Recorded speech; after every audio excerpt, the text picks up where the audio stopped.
Lo tau nggak? Ini adalah kisah perang salib ke-7. Seperti yang gue ceritakan di perang salib ke-6, Yerusalem sebenarnya sudah jatuh di tangan umat Kristen lewat diplomasi yang dilakukan oleh Raja Frederick II. Tetapi kota itu akhirnya jatuh kembali ke tangan umat muslim pada tahun 1244, dan yang merebutnya adalah kaum Quaresma atau Quaresmia, yang dikenal sebagai sejarah kaum yang tidak memiliki empati dan sangat brutal. Quaresmia mengusir dan membantai kaum Kristen di Yerusalem pada tahun itu, dan itu membuat umat Kristen di Eropa sangat malu, dan kejatuhan Yerusalem ini mengguncang Eropa Kristen. Hingga dari negeri Prancis bangkit satu figur. Dia adalah Louis IX atau Raja Prancis. Kelak dia dikenal sebagai Saint Louis. Dia bukan raja biasa, dia fanatik religius, dan dia yakin bahwa Tuhan secara pribadi memilih dia untuk menyelamatkan tanah suci. Inilah kisah perang salib ke-7 yang dalam sejarah mencatatkan bahwa perang ini penuh dengan tragedi. Sebelum kita mulai, intro dulu.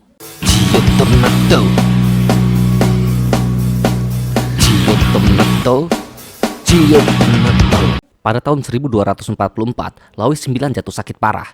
Dia diambang kematian, kemudian dia bersumpah, "Jika aku disembuhkan, aku akan memimpin perang salib."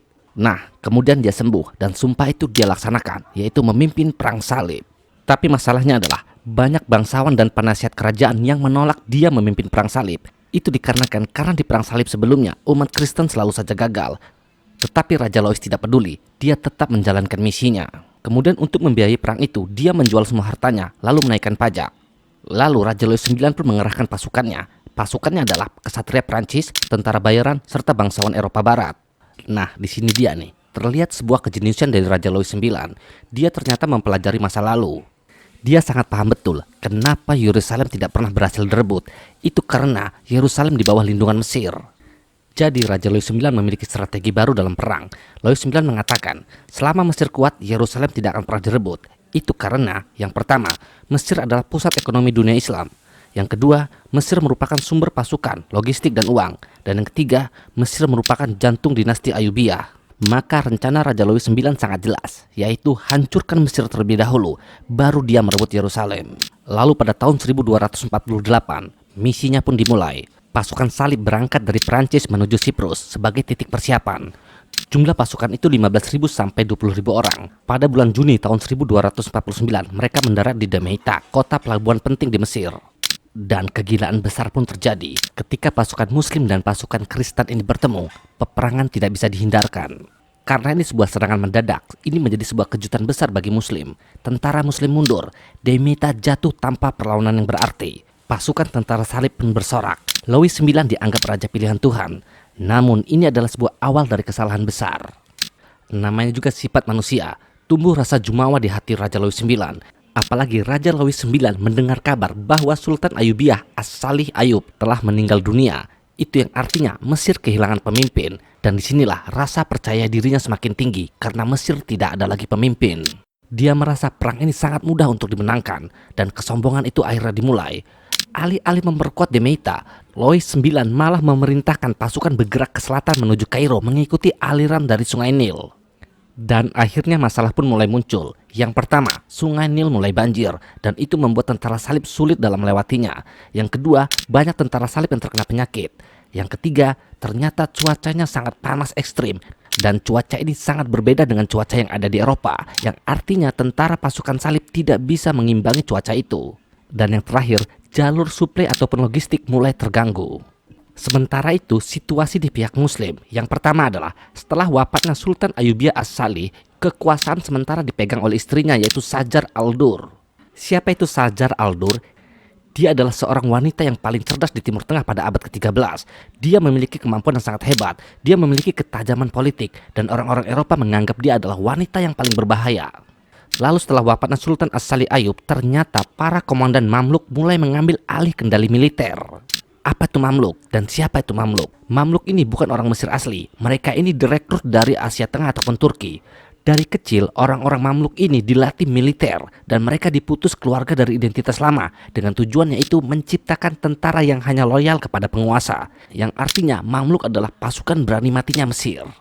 Nah, kombinasi antara Sajar al-Dur dan Mamluk itu tidak diketahui oleh Raja Louis IX. Itu yang artinya Raja Louis IX tidak tahu bahwa musuh mereka semakin cerdas. Raja Louis IX tidak tahu bahwa musuh mereka tidak kacau. Jadi secara otomatis tentara salib dan Raja Louis IX mulai masuk ke jebakan yang mereka buat sendiri. Pada tahun 1250 Masehi, pasukan salib belum tiba di Kairo. Mereka baru tiba di kota Al-Mansurah. Nah, di kota Al-Mansurah inilah pasukan salib menghadapi pertahanan yang sangat brutal. Dengan rasa percaya diri yang berlebihan karena berhasil menyerbu kota Damietta yang sebelumnya. Nah, tentara salib ini malah meremehkan kota Al-Mansurah ini.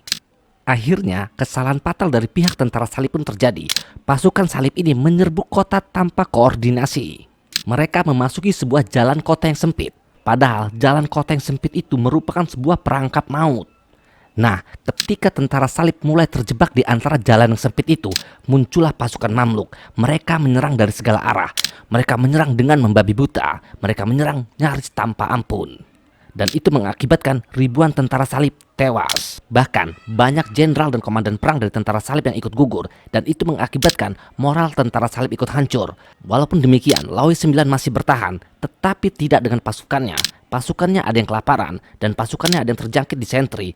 Dan yang lebih parahnya lagi, ketika mereka meninggalkan kota Al-Mansurah, pasukan salib dan Raja Louis IX ini terjebak tanpa jalan keluar. Mereka terjebak di gurun pasir. Tidak ada lagi alasan dari Raja Louis IX untuk melanjutkan misi perang salib ini. Akhirnya, Raja Louis IX memutuskan untuk mundur menuju kota Damietta. Tetapi sebelum tiba di kota Damietta, mereka disergap di kota Pariscour, yaitu sebuah kota kecil di Mesir. Nah, hasil dari sergapan ini adalah yang pertama sudah jelas, yaitu kekalahan total. Yang kedua, ribuan tentara salib yang masih hidup itu tertangkap. Dan ketiga, sudah jelas, Louis IX sendiri menjadi tawanan. Untuk pertama kalinya dalam sejarah perang salib, seorang raja Eropa tertangkap hidup-hidup oleh Muslim. Kemudian Raja Louis IX dipenjara di rumah yang sederhana. Dia jatuh sakit, dan dia kalah, dan dia menunggu keputusan dari musuhnya. Dan lagi-lagi, sejarah mencatat sebuah tebusan dan penghinaan, yaitu untuk membebaskan dirinya, Raja Louis IX membayar tebusan yang sangat besar. Lalu dia menyerahkan kembali Damietta dan berjanji akan meninggalkan Mesir. Nah, kesepakatan itu akhirnya ditepati. Pada bulan Mei 1250, Louis IX dibebaskan dan dia kembali ke Eropa dengan kekalahan yang besar. Tetapi sebelum kembali ke Eropa, dia ini tinggal dulu di kota Acre selama 4 tahun dengan tujuan memperkuat benteng salib, lalu membangun diplomasi, kemudian mengatur pertahanan terakhir Kristen. Kemudian di tahun 1254 Masehi, barulah Raja Louis IX ini pulang ke Perancis, tentu saja tanpa kemenangan dan tanpa Yerusalem. Tetapi meskipun Raja Louis IX pulang dengan kekalahan, dia dikenal dengan reputasi yang sangat baik. Yang pertama, dia dikenal sebagai raja yang saleh. Yang kedua, dia dikenal sebagai raja yang kalah tetapi tidak lari. Dan yang ketiga, dia dikenal sebagai raja yang bertanggung jawab. Dan dengan reputasi itu, akhirnya Raja Louis IX dikenal dengan sebutan Santo. Inilah akhir dari kisah Perang Salib ke-7. Kita akan memasuki babak akhir dari Perang Salib, yaitu Perang Salib ke-8. Di mana kaum Mamluk yang gue ceritakan di awal tadi membangun sebuah dinasti, di mana di tangan dari dinasti Mamluk inilah mengubur dalam-dalam mimpi Kristen Eropa untuk menguasai Yerusalem. Sampai jumpa di Perang Salib ke-8, di mana era Perang Salib di Timur Tengah benar-benar tamat.